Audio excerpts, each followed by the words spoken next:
I get paid to house sit for people, but honestly, it's not about the money. I do it so I can go through other people's stuff. I've been doing this for a few years now. It's easy money, and I do a good job. I really do. But there's this one thing. I go through your things, mostly your clothes. I open every closet, every drawer. I look through everything you own. And if I find something I really like, I'll try it on. Especially if you're a married woman. Yes, part of it turns me on, doing something I'm not supposed to. But more than that, I'm drawn to the why.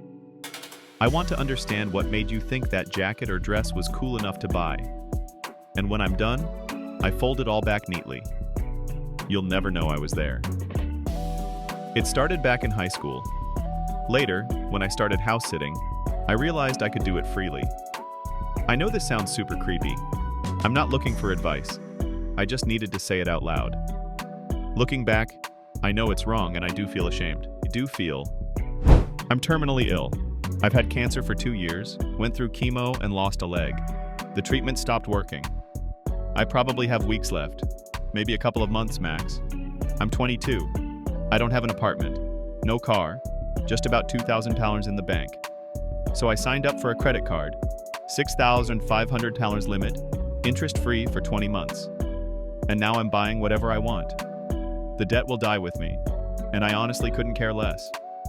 It's bone cancer, and it's already spread throughout my body. I'm planning to do something more meaningful too, like donating a chunk to food banks and cancer funds. Update. Thanks for the suggestions. I got a few more cards, bought lots of gifts for my family, went to a ridiculously expensive restaurant, donated to animal shelters and food banks.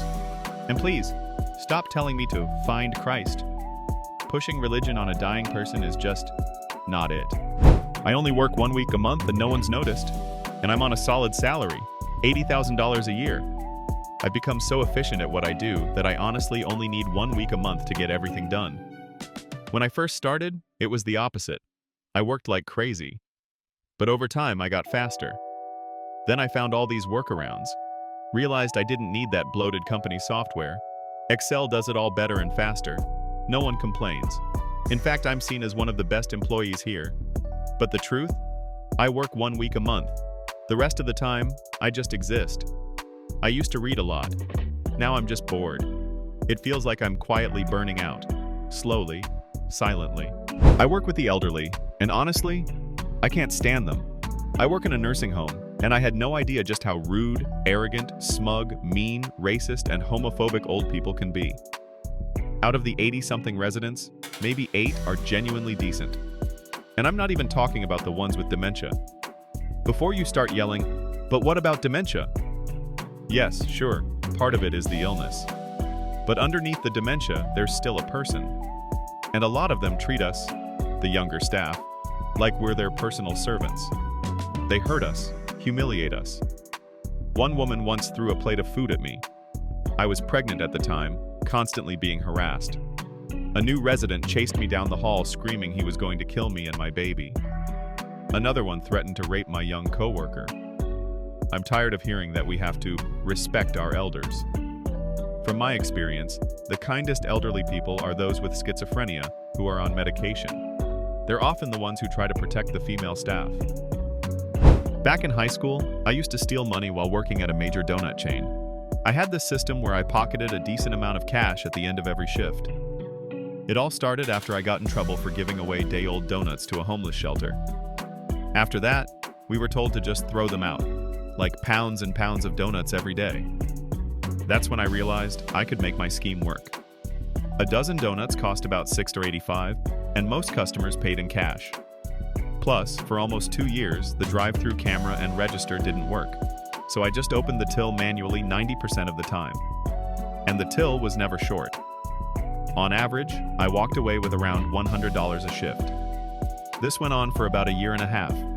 Then we stopped operating 24/7, and I came up with another trick, making an easy $20, $50 in about 30 minutes. When I quit, I even took 10 massive aluminum racks and scrapped them for cash. Eventually, the guilt caught up with me, and I donated a bunch of that money to the same shelter. These days, I try to be a much better person than I was back then. I once spent the night in the same bed with another man and never told anyone. I was around 22, attending a conference at a hotel. The night I was supposed to leave, a huge storm hit. A guy from my college offered to let me stay in his room. I was nervous, sleeping in a bed with someone I barely knew. And on top of that, I had a jealous, controlling boyfriend at the time. Looking back, I'm honestly lucky nothing happened. And my boyfriend back then? He never found out. I've never told a soul about it, and I still don't think I did anything wrong. I pretended to love hiking, and now I'm in way too deep. I've been faking it for years, and I'm buried in my own lie. It started as a small fib to impress a guy. On our third date, he asked if I liked hiking. I said, "I love it. Nature is my therapy." Big mistake. That weekend, we went on a hike. Halfway up the trail, I thought my legs were going to give out, but I kept smiling through the pain. That was 3 years ago. We're still together. To all his friends, I'm the girl who loves hiking. People even ask me for trail tips. I hate hiking. I hate bugs. I hate sweating. But I've dug myself in so deep, I now take his coworkers hiking once a month. And now, for our anniversary, he wants us to hike the Inca Trail. I'm literally Googling how to fake a knee injury. Please, someone, save me. I scammed the restaurant I worked at and used the money to go to Europe. Back in the early 2010s, I was a waiter. There was a promo going on at the local supermarket. I started off just buying a few gift cards to save on gas. Then I got bolder. In November, they ran a deal where spending $100 on gift cards got you 4 $5 coupons. I thought, that's a 20% return. So I came up with a plan. Then Black Friday hit and things got crazy. They doubled the promo. You got $40 for every $100. That's when the real game started. I opened a new credit card, bought $5,000 in gift cards, and got $2,000 back in bonuses. I just ran the cards for all the cash receipts at the restaurant and paid off the credit card immediately. I also got a travel bonus from the bank, which gave me a free trip to Germany and $2,000 in spending money. Oh, and yeah, that restaurant chain? It went out of business not long after. One time, I pretended to have a twin brother and kept up the lie for 3 months, just to ghost a girl I didn't know how to break up with. I was 23, dating this girl, and after 2 weeks she was already talking about moving in together. I didn't have the guts to end it properly. So, I made the dumbest decision of my life. I faked my own death.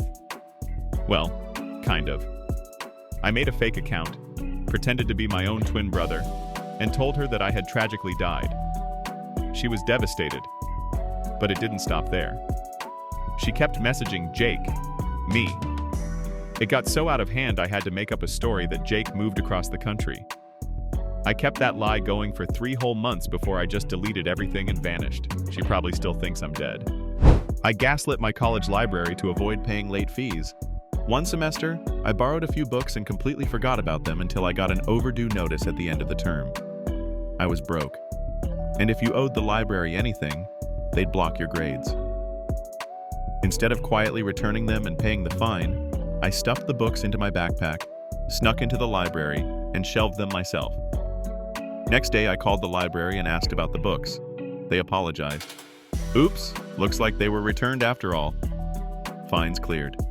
I'm 20, and I've been hiding tens of thousands of dollars from my parents for years. In early high school, I was broke. Then I started working as a 3D artist and began pulling in a few $100s here and there. My mom and stepdad constantly pressured me to chip in on groceries and the mortgage. And it's not like we were poor. They just wanted more financial freedom. I wasn't having it. Only my girlfriend and I know how much I really make. I've saved up tens of thousands. One day they'll find out. But until then, I'm just buying time. When the truth comes out, I'll just move out and never look back. I stole from my job for years and let others do it too. I was 18, working at a big supermarket chain. Then COVID hit.